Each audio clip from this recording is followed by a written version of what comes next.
இதை கேட்ட மார்க்கண்டேயர் ஒரு புண்ணிய கதையை சொல்லலானார். மிக்க நேமத்துடன் பிரம்மச்சரிய விரதம் காத்த பிராமணன் ஒருவன் இருந்தான். அவன் பெயர் கௌஷிகன். ஒரு நாள் மரத்தடியில் உட்கார்ந்து கொண்டு வேதம் ஓதிக் கொண்டிருந்தான். அப்போது மரத்தின் மேலிருந்து அவன் தலையில் பறவையின் எச்சம் விழுந்தது. மரக்கிளை ஒன்றில் ஒரு கொக்கு இருப்பதை பார்த்து அதுதான் எச்சமிட்டதென்று பிராமணனுக்கு அதன் பேரில் கோபம் உண்டாயிற்று. அவனுடைய பார்வை பறவையின் பேரில் பட்டதும் அது செத்து கீழே விழுந்தது.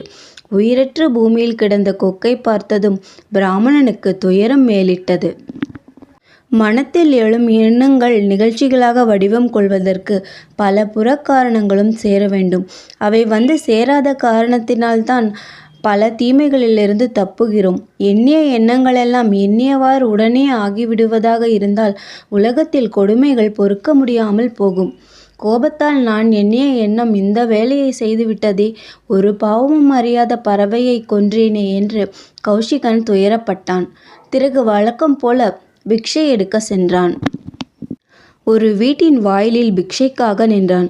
அப்போது அந்த வீட்டுக்காரனுடைய மனைவி உள்ளே பாத்திரங்களை சுத்தம் செய்து கொண்டிருந்தாள். தன் வேலையை முடித்துவிட்டு தன்னை கவனிப்பாள் என்று கௌஷிகன் காத்து கொண்டிருந்தான். அப்போது அந்த ஸ்திரீயின் கணவன் வெளியில் போயிருந்தவன் வீட்டுக்கு திரும்பி வந்தான். உள்ளே நுழைந்து பசியாக இருக்கிறது என்றான். அதை கேட்ட மனைவி பிக்ஷைக்காக வெளியில் காத்திருந்த பிராமணனை கவனியாமல் ஜலம் கொண்டு வந்து புருஷனுடைய கால்களை சுத்தம் செய்து ஆசனம் அமைத்து அவனுக்கு ஆகாரம் கொண்டு வந்து வைத்து உபசரித்தாள். வாயிலில் பிராமணன் காத்து கொண்டே இருந்தான். புருஷன் சாப்பிட்டு முடித்து காத்திருந்த கௌசிகனுக்கு பிக்ஷை கொண்டு வந்து கொடுத்தாள். தங்களை வெகுநேரம் காக்க வைத்தேன், மன்னிக்க வேண்டும் என்று சொன்னாள்.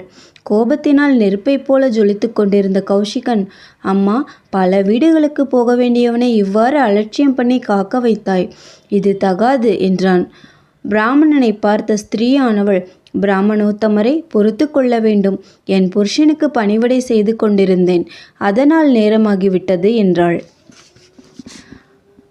புருஷனை கவனிப்பது தர்மமே, ஆனால் பிராமணர்களை அவமதித்தல் கூடாது, நீ கர்வம் கொண்டவளாக இருக்கிறாய் என்றான். கோபிக்காதீர், புருஷனை கவனித்து கொண்டிருந்த ஸ்திரீயின் பேரில் நீர் பொறுமையை இழக்கலாகாது. நான் ஒன்றும் கொக்கல்ல. கணவனுடைய பணிவிடை செய்வதில் ஈடுபட்டிருக்கும் ஸ்திரீயை உம்முடைய கோபம் ஒன்றும் செய்ய இயலாது என்றாள்.